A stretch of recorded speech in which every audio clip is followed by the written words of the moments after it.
আপনি কি জানেন কল রিসিভ করায় মাত্র আপনি বলতেছেন হ্যালো, আপনি সেখানে জাহান্নামী কামাই করতেছেন, জাহান্নামকে নিজের সঙ্গী করতেছেন। আপনি বলতে পারেন জুয়েল ভাই আপনি কি বলেন?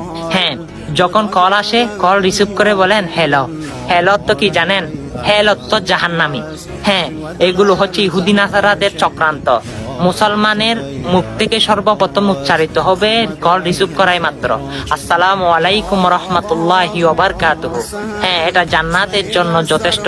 আমার প্রিয় নবীজি বলে সালাম বিনয়কারী হবে জান্নাতি। সুবহানাল্লাহ। হ্যাঁ, এই হ্যালো থেকে বিরত থাকুন। আর আপনি তো শুনেছেন হাজার হাজার মানুষকে জাহান্নাম থেকে বাঁচাতে পারবেন, কারণ এই শব্দটা সকল মুসলমান তাদের মুখে মুখে রয়েছে। আপনি চাইলে তাদেরকে জাহান্নামের আগুন থেকে বাঁচাতে পারবেন, আর আমার রসুলের সালামটা তাদের মুখে মুখে উচ্চারণ করাতে পারবেন যদি ভিডিওটা শেয়ার করে দেন। আরে ভাই, আপনার যদি ভালো লাগে শেয়ার করবেন, নয়তো সমস্যা নাই, ভিডিওটা এড়িয়ে যান। আমিন।